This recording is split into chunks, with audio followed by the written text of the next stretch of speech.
ரிஷபராசிக்காரங்க தங்களுடைய கஷ்டத்தையும் கண்ணீரையும் கடுகளவு கூட மற்றவங்களுக்கு தெரியாமல் பார்த்துக்குவாங்க. இதனால பார்க்குறவங்க எல்லாருமே ரிஷபராசியா இவங்களுக்கு என்னப்பா சூப்பராக இருக்கிறாங்க, இவங்களுக்கு என்ன குறைச்சல் அப்படின்னு தான் நினச்சிட்டு இருக்கிறாங்க. ஆனால் சாப்பாடு கூட கஷ்டப்படுறது உங்களுக்கு மட்டும்தான் தெரியும். நல்லது கெட்டதை முழுசாக தெரிஞ்சவங்க, சுக்கிரனை ராசி அதிபதியாக கொண்டவங்க, கிருத்திகை 2ஆம் பாதம் 3ஆம் பாதம் 4ஆம் பாதம், ரோகிணி மிருகசீரிசம் நட்சத்திரக்காரங்க ரொம்ப ரொம்ப புத்திசாலிக்காரங்க. ரிஷபராசிக்காரங்க போர்க்குணம் கொண்டவங்க. கிட்ட சண்டை போட்டு ஜெயிக்கிறது ரொம்ப ரொம்ப கஷ்டம். என்னதான் சுக்கிரனை ராசி அதிபதியாக கொண்டிருந்தாலும் குறிப்பாக பார்த்தீங்கன்னா ரிஷபராசிக்காரர்கள் இந்த பொருளாதாரத்தில் நிறைய சிக்கலும் குழப்பங்கள் தான் அதிகமாகவே வந்துகிட்டு இருக்கு. ஒருத்த வாழ்க்கையில் கொடிகட்டி பறக்கிறானா அவர் பார்க்குறவங்க எல்லாருமே அவனுக்கு என்னப்பா சுக்கிரன் உச்சத்தில் இருக்கான் அப்படிங்கிற மாதிரி சொல்லுவாங்க. என்னதான் சுக்கிரனை ராசி அதிபதியாக கொண்டிருந்தாலும் பொருளாதாரத்தில் நல்ல ஒரு முன்னேற்றம் கிடையாது. குடும்பத்தில் பிரச்சனை, வேலை செய்யக்கூடிய இடங்களில் பிரச்சனை, தொழிலில் பிரச்சனை, இந்த மாதிரி நிறைய சிக்கல் எல்லாமே ரிஷபராசிக்காரங்க சந்திச்சுட்டு வரீங்க. இனி வரக்கூடிய நாட்களில் ரிஷபராசிக்காரங்களுடைய தலைவிதி அப்படிங்கிறது முழுவதுமாகவே மாறப்போகுது. மே மாத தொடக்கத்திலிருந்து பார்த்தீங்கன்னா உங்களுக்கு 5 கிரகங்களுடைய சேர்க்கை ஒன்றாக இருக்கிறதுனால இது உங்கள் வாழ்க்கை நிலையவே முழுவதுமாகவே மாற்றப்போகுது. அது மட்டும் இல்லாமல் மே 18ஆம் தேதி ராகு கேது பயிற்சி, மே 14ஆம் தேதி குரு பயிற்சி, இது எல்லாமே நடக்கிறதுனால நல்ல ஒரு பொருளாதார முன்னேற்றம் அப்படிங்கிறது ரிஷபராசிக்கு வரப்போகுது. முதலாவதாக பார்த்தீங்கன்னா சதுர்கிரக யோகம்னு சொல்லக்கூடிய மீன ராசியில் சூரிய பகவான், புதன் பகவான், ராகு கேது பகவான், சுக்கிர பகவான், சனி பகவான் இவங்க 5 பேரும் ஒன்றாக சஞ்சாரம் பண்ணுறாங்க. இது ஒரு மிகப்பெரிய ஒரு அரிய நிகழ்வாகவே பார்க்கப்படுது. ஏன்னா உங்களுடைய சொந்த அதிபதி பார்த்தீங்கன்னா சுக்கிர பகவான், அவரும் பார்த்தீங்கன்னா மீனராசியில் சஞ்சாரம் பண்ணுறாரு. இது உங்கள் வாழ்க்கையில் நல்ல ஒரு முன்னேற்றத்தை அடுத்த கட்டத்துக்கு நல்ல ஒரு பாதையை வகுக்கக்கூடிய ஒரு நாட்களாகவே வரக்கூடிய ஒரு 6-7 மாதங்கள் அப்படிங்கிறது பார்க்கப்படுது. அது மட்டும் இல்லாமல் குரு பயிற்சி நடக்க இருக்கிறதுனால குரு பகவான் உங்களுடைய ராசிக்கு 7ஆம் இடத்திலிருந்து 9ஆம் இடத்துக்கு போய் சஞ்சாரம் பண்ணுறாரு. இதன் மூலமாக நல்ல ஒரு பொருளாதார முன்னேற்றம் அப்படிங்கிறது ரிஷபராசிக்கு கிடைக்க போகுது. கடந்த காலகட்டங்களில் ஏதோ ஒரு கிடைக்கிற வேலைக்கு ஒரு 10,000 சம்பளத்துக்கோ 5,000 சம்பளத்துக்கோ போயிட்டு இருந்திருப்பீங்க. நீங்கள் படித்த படிப்புங்கிறது வேற, உங்களுக்கு பிடிச்ச வேலைங்கிறது வேலையாக இருந்திருக்கும். இனி வரக்கூடிய நாட்களில் உங்கள் தகுதிக்கேற்ப நல்ல ஒரு வேலைங்கிறது நிச்சயமாக கிடைக்கும். அது நீங்கள் ஒரு அரசாங்க வேலைக்கு ட்ரை பண்ணாலும் சரி, இல்லை ஒரு ஐடி ஜாப்போ, பிரைவேட் ஜாப்போ, இல்லை பேங்க் சைடோ, நீங்கள் எங்கே வேலைக்கு ட்ரை பண்ணாலும் உங்களுக்கு குரு பயிற்சி மூலமாக அந்த வேலைங்கிறது நிச்சயம் கிடைக்க போகுது. சனி பகவானினுடைய பார்வை உங்களுக்கு நேரடியாகவே இருக்குது. இதனால் வருமானம் அப்படிங்கிறது பல வழிகளில் வரும். தொழிலில் லாபம் சற்று அதிகமாகவே கிடைக்கும். அரசியல்வாதிகளை பொறுத்த வரைக்கும் புதிய பொறுப்புகள், புதிய பதவிகள் எல்லாமே தானாகவே உங்களை சேரும். எல்லாருமே சனி பயிற்சிக்கு அப்புறம் பயப்படுறது இந்த ராகு கேது பயிற்சி நினைச்சுதான். ஏன்னா சனி பகவான் நல்லது பண்ணுவார், கெட்டது பண்ணுவார், ஆனால் கண்டுபிடிச்சிடலாம். ஆனால் ராகு கேது என்ன பண்ணுவார்னு தெரியாது, கண்டே பிடிக்க முடியாது. ஆனால் வரக்கூடிய நாட்களில் இவங்க எல்லாருமே சேர்ந்து ரிஷபராசிக்கு உங்கள் வாழ்க்கையில் எப்படிப்பட்ட முன்னேற்றத்தை கொடுக்க போகிறாங்க அப்படிங்கிறத நீங்கள் தொடர்ந்து பார்க்க போகிறீங்க. கடந்த காலகட்டங்களில் ரிஷபராசிக்காரங்க தங்களுடைய வாழ்க்கையில் நல்லது நடக்க போகுதுன்னு நினச்சிட்டு இருந்திருப்பீங்க. ஆனால் உங்களுக்கு அந்த டைமில் ஒரு மிகப்பெரிய ஏமாற்றம் தான். புதுசாக ஒரு பிரச்சனையும் கஷ்டமும் உங்களை தானாகவே தேடி வந்திருக்கும். ரிஷபராசிக்காரங்க சொந்த பந்தத்தை இழந்தாங்க, சொத்துக்களை இழந்தாங்க, தனக்கு நெருக்கமாக இருக்கக்கூடிய உறவுகளையுமே இழந்தாங்க. கடைசியாக நான் மட்டும்தான் எல்லாத்தையுமே இழந்துட்டு நிற்கிறதா இருக்குது, எனக்கு உயிர் வாழவே பிடிக்கலன்னு சொல்லிட்டு இருக்காங்க. இதுக்கு மேலே என்னால் வாழவே முடியலை சாமி, தயவு செஞ்சு என்னை உன் கூடையே கூட்டிக்கிட்டு போயிரு. நான் இவ்வளோ கஷ்டப்பட்டதுக்கப்புறம் எனக்கு வாழ்க்கையில் வாழணுங்கிற எண்ணம் சுத்தமாகவே போயிருச்சு. உங்கள் மனசில் கவலையும் துன்பம் தான் அதிகமாகவே இருக்குது. நீங்கள் செய்யக்கூடிய ஒவ்வொரு விஷயத்தையுமே தடுப்பதற்கு உங்கள் கூட இருக்கிற நபர்கள், உங்கள் சொந்தக்காரங்க, நண்பர்கள் எல்லாருமே முயற்சி பண்ணிக்கிட்டு இருக்காங்க.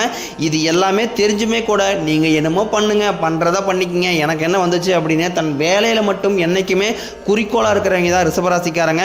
நீங்கள் என்றைக்குமே மற்றவங்க நம்பி இருக்க மாட்டீங்க. நம்மளால் மற்றவங்களுக்கு கடுகளவு கூட துன்பம் வரக்கூடாதுன்னு நினைக்கிறவங்க தான் நீங்கள். கொடுத்து சிவந்தக்காரங்களுக்கு சொந்தக்காரங்க உங்ககிட்ட இருந்தது அப்படின்னா எடுத்து கொடுத்துட்டு போயிட்டே இருப்பீங்க. மற்ற ராசிக்காரங்கள மாதிரி என்றைக்குமே சொல்லி காட்டுற பழக்கங்கிறது ரிஷபராசிக்கு என்றைக்குமே கிடையாது. இனி வரக்கூடிய நாட்களில் தொழிலில் இருந்த தடைகள் விலகுவது மட்டும் இல்லாமல் சிலர் புதிதாக தொழில் தொடங்குவீங்க. உற்பத்தியில் இருந்த தடைகள் நீங்கி தொழிலை விரிவு செய்வீங்க. வரக்கூடிய நாட்களில் விற்பனை அதிகமாகும். ஏற்றுமதி இறக்குமதி தொழிலில் நல்ல லாபம் கிடைக்கும். நீங்கள் செய்யக்கூடியது சின்ன தொழிலோ பெரிய தொழிலோ நல்ல ஒரு வளர்ச்சி அப்படிங்கிறது நிச்சயம் உங்களுக்கு ஏற்படும். நீங்களும் ஒரு 5-6 வருஷத்துக்கு முன்னாடியே ஒரு கம்பெனியில் ஜாயின் பண்ணி அந்த கம்பெனிக்காக இரவு பகல் பார்க்காம உழைச்சிட்டு இருந்திருப்பீங்க. உங்களுடைய சொந்த கம்பெனியை நினச்சி உழைச்சிருப்பீங்க. ஆனால் உங்களுக்கு வேலை செய்யக்கூடிய இடங்களில் சரியான ஒரு அங்கீகாரம் அப்படிங்கிறது இது வரைக்குமே கிடைச்சிருக்காது. உங்களுக்கு அப்புறம் வேலைக்கு வந்தவங்களுக்கு நிறைய சலுகைகள், பதவி உயர்வு, சம்பள உயர்வு எல்லாமே கிடைக்கும் போது ரொம்ப மனவேதனை பட்டிருப்பீங்க. இனி வரக்கூடிய நாட்களில் உங்களுக்கும் பார்த்தீங்கன்னா சம்பள உயர்வு, பதவி உயர்வு, நல்ல ஒரு மதிப்பு மரியாதை வரக்கூடிய நாட்களில் உங்களுக்கு நிச்சயம் கிடைக்கும். எல்லாருமே பயப்படுறது இந்த சனி பெயர்ச்சிக்கு அப்புறம் நடக்கக்கூடிய இந்த ராகு கேது பெயர்ச்சி நினச்சி தான். ஏன்னா சனி பகவான் நல்லது பண்ணுவார், கெட்டது பண்ணுவார், ஆனால் கண்டுபிடிச்சிடலாம். ஆனால் ராகு கேது என்ன பண்ணுவார்னே தெரியாது. இவர் நினச்சி தான் நிறைய பேர் பயந்துக்கிட்டு இருக்கிறீங்க. ஆனால் வரக்கூடிய நாட்களில் உங்களுக்கு குரு பகவானும் சனி பகவானும் ராகு கேது பகவானும் உங்களுக்கு நல்ல ஒரு பொருளாதார முன்னேற்றத்தை வந்து நிச்சயமாக ரிஷபராசிக்கு தரப்போகிறாங்க. உங்களுக்கு 5 கிரகங்களுடைய சேர்க்கை ஒன்றாக இருக்கிறதுனால கடந்த காலகட்டங்களில் திருமண நிலை அப்படிங்கிறது ஏதாவது ஒரு வகையில் ரிஷபராசிக்காரங்களுக்கு தடைபட்டே போயிட்டு இருந்திருக்கும். இனி வரக்கூடிய நாட்களில் உங்களுக்கு நீங்கள் எதிர்பார்த்த மாதிரியே நல்ல ஒரு வரன் அப்படிங்கிறது நிச்சயமாக அமையும். இதில் குறிப்பாக பெண்களுக்கு ரிஷபராசி இருக்கக்கூடிய பெண்களுக்கு எளிதாக திருமணம் அப்படிங்கிறது அடைஞ்சிருது. ஆனால் இதில் ஆண்கள் தான் ரொம்பவே பாவம். ஏன்னா வயது 32, 35, 37 வயது வரைக்குமே நிறைய ஆண்களுக்கு திருமண நிலை அப்படிங்கிறது ஒரு 8ஆவது கனியாகவே பார்க்கப்படுது. விரைவில் உங்களுக்கு குரு பெயர்ச்சி மூலமாக நீங்கள் எதிர்பார்த்த நல்ல ஒரு வரன் அப்படிங்கிறது நிச்சயமாக தானாக தேடி வரும். வாழ்க்கை துணையை இழந்த ரிஷபராசி ஆண்களோ பெண்களோ அடுத்து வந்து 2வது திருமணம், அதாவது மறுமணம் பண்ணலாமா வேண்டாமா அப்படிங்கிற ஒரு குழப்பத்திலே இருப்பீங்க. அப்படி 2வது திருமணம் பண்ணும்போது சொந்தக்காரையும் தப்பா பேசுவாங்களா, இல்லை ஊர்க்காரையும் தான் தப்பா நினைச்சுவாங்களா அப்படிங்கிற அடுத்தவங்க என்ன நினைப்பாங்க அப்படிங்கிற ஒரு தாட்லேயே ரிஷபராசிக்காரங்க நிறைய பேர் இருக்கீங்க. ஏன்னா இப்போ இருக்கக்கூடிய பொருளாதார சூழ்நிலையும் இப்போ இருக்கக்கூடிய காலகட்டத்தையும் வச்சு பார்க்கும்போது ஒரு சிங்கிள் பேரண்டால வந்து இந்த சொசைட்டியை சர்வே பண்ணுறது ரொம்ப ரொம்ப கடினம். நீங்கள் எதிர்பார்த்த மாதிரியே நல்ல ஒரு மறு வாழ்க்கை அப்படிங்கிறது நிச்சயமாக உங்களுக்கு வரக்கூடிய நாட்களில் விரைவில் அமையும். குழந்தை பாக்கியத்தில் எங்கே ரிஷபராசிக்காரங்க நீங்களும் போகாத ஹாஸ்பிட்டலில் பார்க்காத ட்ரீட்மெண்ட்டில் வாரத்தில் 3 நாள் கோயிலுக்கு போயிடறேன் சாமி, எனக்கு பிள்ளை பேர் பாக்கியமே இல்லை, எனக்கு மேரேஜ் ஆகி 4 வருஷம் ஆகுது, 5 வருஷம் ஆகுது, 8 வருஷம் ஆகுது, இந்த மாதிரி நிறைய புலம்பல்கள் தான் வந்து ரிஷபராசிக்காரங்க அதிகமாகவே வச்சுட்டு இருக்கீங்க. கண்டிப்பாக உங்களுக்கு குரு பெயர்ச்சி மூலமாக உடல் சார்ந்த பிரச்சனைகள் அனைத்தும் முழுவதுமாகவே நிவர்த்தி ஆகி இந்த 2025 முடிகிறதுக்குள்ளேயே உங்களுக்கு விரைவில் பிள்ளை பேர் பாக்கியம் அப்படிங்கிறது உண்டாகும்.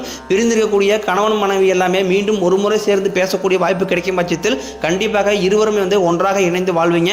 கடந்த காலகட்டங்களில் காதலில் அதிகமாக தோல்வியை சந்திச்ச ராசி அப்படின்னா அது பெரும்பாலும் ரிஷபராசிக்காரங்க தான். ஏன்னா ரிஷபராசிக்காரங்களுக்கும் காதலுக்கும் செட்டே ஆகாது. ஏன்னா ரிஷபராசிக்காரங்க எப்படின்னு பார்த்தீங்கன்னா டக்குன்னு வந்து கோவம் வந்துடும். ஏதாவது சொல்லும் போது இந்த குடும்பத்தில் நிறைய பிரச்சனை வர்றது காரணமே ரிஷபராசியாக இருக்கக்கூடிய கணவன் மனைவியாக தான் இருப்பாங்க. ஏன்னா டக்குன்னு எடுத்தறிஞ்சு பேசிடுவாங்க, டக்குன்னு கோவம் வந்துடும். இந்த மாதிரி வந்து முன்கோபத்தால் வந்து நிறைய குடும்பங்கள் பிரிஞ்சு போகிற காரணமாக இருக்கிறாங்க.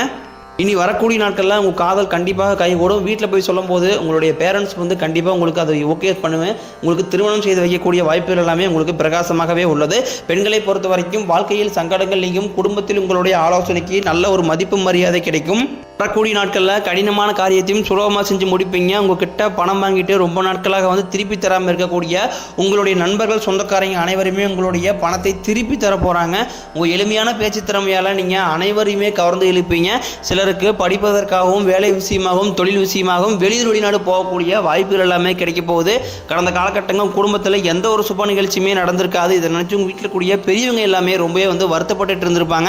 ஏன்னா நம்ம வீட்டில் எந்த ஒரு ஃபங்க்ஷனுமே நடக்க மாட்டேங்குது, நம்ம தான் சொந்தக்காரங்க வீட்டு ஃபங்க்ஷனுக்காக போயிட்டு இருக்கோம், நான் எப்போ நம்ம சொந்தக்காரங்க நம்ம வீட்டுக்கு வர வைக்கிறது அப்படின்னு ஒரு குழப்பத்திலே இருப்பீங்க.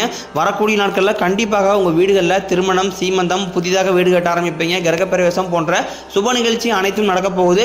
சிலர் வந்து புதிதாக தொழில்துறையான முயற்சி பண்ணுவீங்க. அந்த முயற்சிக்கு எதிர்பார்த்த உதவிகள் உங்களுக்கு நிச்சயம் கிடைக்கும்.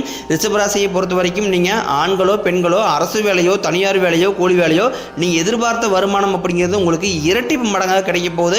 ஒரு 10 ரூபா லாபம் வருது அப்படின்னா நீ வரக்கூடிய நாட்களில் உங்களுக்கு 50-60 ரூபாய்க்கு மேலே லாபங்கிறது நீங்கள் வேலை செய்யக்கூடிய இடங்கள்லையும் தொழிலையும் சரி வரப்போகுது. வேலையில் இருந்த பிரச்சனை தடுமாற்றம் உங்களுக்கு முழுவதுமாகவே மறைய போகுது. இனி வரக்கூடிய நாட்களில் ரிஷபராசிக்காரங்களுடைய வளர்ச்சி அப்படிங்கிறது ஒரு மிகப்பெரிய ஒரு அசுர வளர்ச்சியாக இருக்க போது. உங்களுடைய சொந்தக்காரங்களும் நண்பர்களுமே பார்த்தீங்கன்னா உங்கள் மீது வந்து பொறாமை கொள்ள போகிறாங்க. முடிஞ்ச அளவுக்கு வந்து எல்லா விஷயத்தையுமே கொஞ்சம் ரகசியமாக வச்சுக்கிறது ரொம்ப ரொம்ப நல்லது. நீங்கள் எல்லாருமே நம்பி ஓப்பனாக ஷேர் பண்ணிடுறீங்க. அது மிகப்பெரிய சங்கடத்தையும் சிக்கலையும் திருப்பி வந்து ரிஷபராசிக்கே கொண்டு வந்து விட்டுறாங்க. உங்கள் வாழ்க்கையில் புதிதாக நீங்கள் எதிர்பார்த்த மாதிரியே ஒரு நபர் உங்களை தேடி வரப்போகிறார். அவர் உங்கள் காதலியாக இருக்கட்டும், இல்லை காதலனாக இருக்கட்டும், இல்லை வந்து ஒரு மனைவி கணவன் யார் வேணாலும் இருக்கட்டும், அவர்கள் மூலமாக உங்களுக்கு நல்ல நல்ல மாற்றங்கள் அப்படிங்கிறது வரக்கூடிய நாட்களில் ரிஷபராசிக்கு நடக்க போகுது. குறிப்பாக ரிஷபராசிக்காரன் குடும்பத்தில் பிரச்சனை வர்றது காரணமே ஒரு 3வது நபர் தான். அந்த 3வது நபர் மட்டும் உங்களுடைய வாழ்க்கையில் தலையிடாமல் பார்த்துக்கிட்டீங்க அப்படின்னா கண்டிப்பாக உங்கள் குடும்பத்தில் எந்த ஒரு பிரச்சனையுமே வராது. அந்த 3வது நபர் அப்படிங்கிறது யாராக வேணா இருக்கலாம். அது உங்கள் மனைவியோட பேரண்டாக இருக்கலாம், இல்லை உங்கள் கணவனுடைய பேரண்டாக இருக்கலாம். இவர்கள் மூலமாக நிறைய பிரச்சனை சங்கடங்கள் எல்லாமே உங்களுடைய தனிப்பட்ட குடும்ப வாழ்க்கையில் வரும்போது அது மிகப்பெரிய சிக்கலை கொண்டு வந்து விட்டுருது. முடிஞ்ச அளவுக்கு ஒரு கணவன் மனைவி இருக்காங்க அப்படின்னா அவர்களுடைய பிரச்சனையை வெளிநபர்கிட்ட கொண்டு போகாமல் இருக்கிறது ரொம்ப ரொம்ப நல்லது.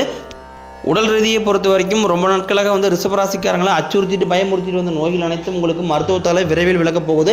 இந்த 2025 முடியறதுக்குள்ள உங்களுடைய கடன் பிரச்சனை அனைத்து விதமான கடனையுமே கட்டி முடிக்க போறீங்க. ஒரு பைசா கடன் இல்லாமல் அனைத்து விதமான கடனையுமே கட்டி முடிச்சுட்டு 2026 ஒரு பைசா கடன் இல்லாமல் நீங்கள் அடியெடுத்து வைக்க போறீங்க. அந்த அளவுக்கு பொருளாதார முன்னேற்றம் அப்படிங்கிறது உங்களுக்கு